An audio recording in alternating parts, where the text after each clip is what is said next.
কিছুক্ষণ আগে হবিগঞ্জের নবীগঞ্জ থেকে সরাসরি সেখানকার পরিস্থিতি জানিয়েছেন আমাদের সহকর্মী নীরব তালুকদার। আমরা এখন তার সঙ্গে যুক্ত হচ্ছি। ধন্যবাদ আপনাকে। ঠিক এই মুহূর্তে আমি রয়েছি হবিগঞ্জ নবীগঞ্জ উপজেলার পার্শ্ববর্তী এলাকা কুশিয়ারা নদীর তীরবর্তী এলাকায়। ঠিক আমার পিছনে দেখতে পাচ্ছেন যে কুশিয়ারা নদীর বাঁধ ভেঙে প্রায় প্লাবিত হয়েছে অর্ধ শতাধিক গ্রাম।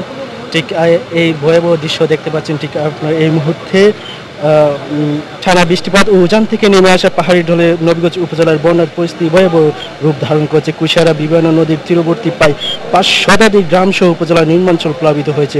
যদিও দুদিন ধরে তেমন বৃষ্টিপাত হয়নি, কিন্তু আজও আবার বৃষ্টিপাত হয়েছে, যার ফলে ক্রমশ বৃদ্ধি পাচ্ছে বন্যার পানির বৃদ্ধির কারণ হিসেবে পানি উন্নয়ন বোর্ড বলছে উজান থেকে নেমে আসা পাহাড়ি ঢলের কারণেই মূলত পানি বৃদ্ধি পাচ্ছে, ক্রমশ আরও বৃদ্ধি পেতে পারে বলে জানিয়েছে পানি উন্নয়ন বোর্ড। এদিকে আবহাওয়া অফিস বলছে আরও বেশ কয়েকদিন মাঝারি বৃষ্টিপাত হতে পারে নবীগঞ্জ উপজেলায়, ফলে নতুন করে প্লাবিত হচ্ছে বিভিন্ন অঞ্চল।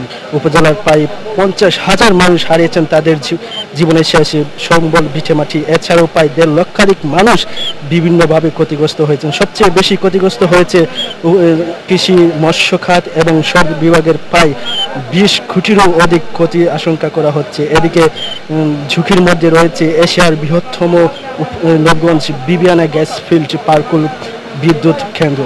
এদিকে ইতিমধ্যে বন্যার্তদের মধ্যে উপজেলা প্রশাসন থেকে ত্রাণ সামগ্রী বিতরণ ও বন্যায় কবলিত পরিবারগুলোকে বিভিন্ন আশ্রয় কেন্দ্রে নিয়ে যাওয়া হচ্ছে, কিন্তু উপজেলার অনেক স্থানে এখনই পৌঁছায়নি সরকারি ত্রাণ সামগ্রী।